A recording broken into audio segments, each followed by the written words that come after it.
அனைவருக்கும் இனிய வணக்கம். இன்றைய சிறுகதை. கதையின் தலைப்பு புத்தி பெற்றவர்கள். கதையாசிரியர் காரை அடலரசன். கதைப்பதிவு மார்ச் 18, 2021. வாசலில் உள்ள பெயர் பலகையை ஒரு முறைக்கு இருமுறை நன்றாக உற்று பார்த்து படித்து மனதை திடப்படுத்தி கொண்டுதான் வசுமதி அந்த வீட்டு அழைப்பு மணியை அழுத்தினாள்.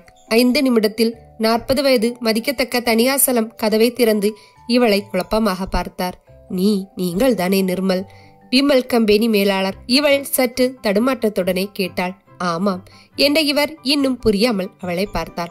உங்கள் கம்பெனியில் வேலை செய்கிற அன்பு செல்வன் மனைவி நான். பேர் வசுமதி. இவள் தன்னை அவருக்கு அறிமுகப்படுத்தி கொண்டாள். வாசல் கதவை சரியாக திறக்காமல் படியை விட்டு கீழே இறங்காமல் தனியாச்சலம். என்ன விஷயம்? அங்கிருந்தே கேட்டார். நான் உங்ககிட்ட கொஞ்சம் பேசணும், உதவி என்றாள். உள்ளார வாங்க. திரும்பினார். வீட்டின் முகப்பில் இருக்கும் தன் தனியறைக்குள் நுழைந்தார். அந்த அறையே அவர் அலுவலக அறை போல் ஆடம்பரமாக இருந்தது. வியப்பும் திகப்பாய் பார்த்தாள். நீங்க நினைக்கிறது சாரி. அலுவலக வேலை வெளி வேலைன்னு நான் அதிகம் பேர்களை சந்திக்கிறதுனால இதை என் தனி அறையாக ஏற்பாடு பண்ணியிருக்கேன். உட்காருங்க. சோபாவை காட்டினார். வசுமதிக்கு அவர் முன் அமர தயக்கம். நின்றாள். பரவாயில்லை, உட்காருங்கள். அமர்ந்தாள். நீங்க மனசு வச்சு எனக்கு ஒரு காரியம் செய்யணும். என்ன? இங்கிருந்து கன்னியாகுமரிக்கு கிளைக்கு ஒரு மாற்றல் வேணும். இதை இவர் எதிர்பார்க்கவில்லை. யாருக்கு? ஏறிட்டார். என் கணவருக்கு. ஏன்? ஒருத்தியால் என் வாழ்க்கையை நாசமாயிடும் போல இருக்கு. சொல்லும் போதே வசுமதிக்கு தொண்டை அடைத்தது. புரியல. எங்க வீட்டு பக்கத்து வீடு. பேர் மாலா. திருமணமாகாதவள். சின்ன பெண். கல்லூரி படிக்கிறாள். பக்கத்து வீடு. பேச்சு பழக்கம் என்கிறதுனால எங்க வீட்டுக்கு அடிக்கடி வருவாள். என் வீட்டுக்காரர் நானெல்லாம் அவளிடம் சகஜமாக பேசுவோம், பழகுவோம். என் வீட்டுக்காரருக்கு அவளுக்கும் தொடர்பு இருக்குன்னு ஒரு மாசம் முன்னாடிதான் கண்டுபிடிச்சேன். கையும் மெய்யுமாய் என் வீட்டு கட்டிலில் பிடிச்சேன். அவள் எதிர்காலத்தை உத்தேசித்து ஆத்திரம் அவமானம் காட்டி ரகளை செய்யாமல் 2 பேரையும் கண்டிச்சு விட்டேன். ஆனாலும் பழக்கம் தொடருது. 2 பேர்கிட்டையும் தனித்தனியாக நல்லது கெட்டது சொல்லி திருத்த முயற்சி செய்தேன். முடியல. மனசு வெறுத்து தற்கொலை வரை மனசு துடிச்சிச்சு. ஆனா என் 2 குழந்தைகள் மனக்கண்ணில் வந்து மனசு மாறிச்சு. இவங்கள பிரிச்சு சரி செய்ய என்ன வழின்னு யோசிச்சேன். மாற்றல் வாங்கி கண்காணா தூரம் போய்விட்டால் கைபேசியில் தானே பேச முடியும். தொடர்பு விட்டு போகும். இந்த பேச்சு பழக்கமும் தொடர்பு இல்லாததினால் காலப்போக்கில் மாறி போகும்.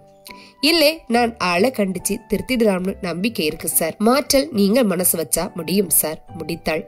தனியாச்சலத்துக்கு இது சாதாரண காரியம். ஆனாலும் அவளை உற்று பார்த்தாள். என்கிட்ட வந்து உதவி கேட்கறத விட அந்த பொண்ணோட அப்பா அம்மா கிட்ட சொல்லி அவளை கண்டிக்கலாமே என்றார். அது அம்மா அப்பாவுக்கு ஒரே பொண்ணு. செல்லம் சார். பாவம், மனசு நோகும். கண்டிக்க அண்ணன் தம்பிகளே இல்லை. இதுதான் சரியான வழி என்றாள். இதிலும் ஓட்டை இருக்கு வசுமதி. கைபேசி வசதி திடீர்னு ஒரு நாள் தாலி கட்டி வந்து நின்றால் இந்த முயற்சி பால். நீ பாதிக்கப்படுவ. முதல் சம்சாரம் சம்மதம் இல்லாமல் அப்படி நடந்தால் கண்டிப்பாக அவருக்கு சிறை சார். துணிந்து போலீஸ் நிலையத்துல புகார் கொடுப்பேன்.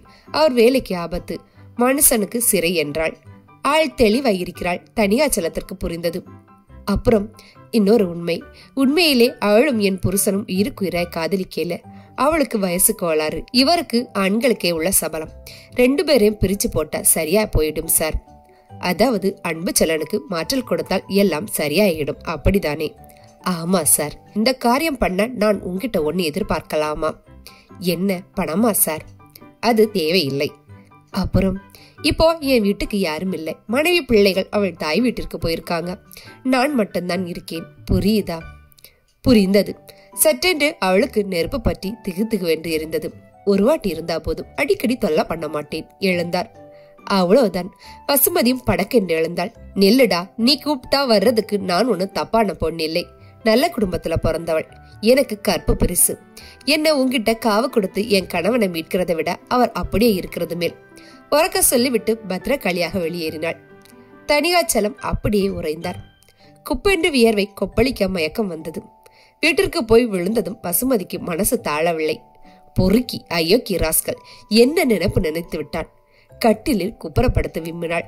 அன்பு செல்வன் அறைக்குள் நுழைந்து அவள் தலையை மெல்ல தொட்டான். திடுகிட்டு நிமிர்ந்தாள். மன்னிச்சுக்கோ, நீ ஏதோ ஒரு முடிவுல போறேன்னு எதிர்க்க வந்த என்னையை கவனிக்காமல் போனதிலிருந்தே தெரிஞ்சு உனக்கு தெரியாமல் உன் பின்னால் வந்தேன். அவன் பேச்சு உன் பேச்செல்லாம் வாசல் நின்னு கேட்டேன். எமனிடம் போய் பிச்சை கேட்டது போல் என்னால் உனக்கு இந்த கஷ்டம்.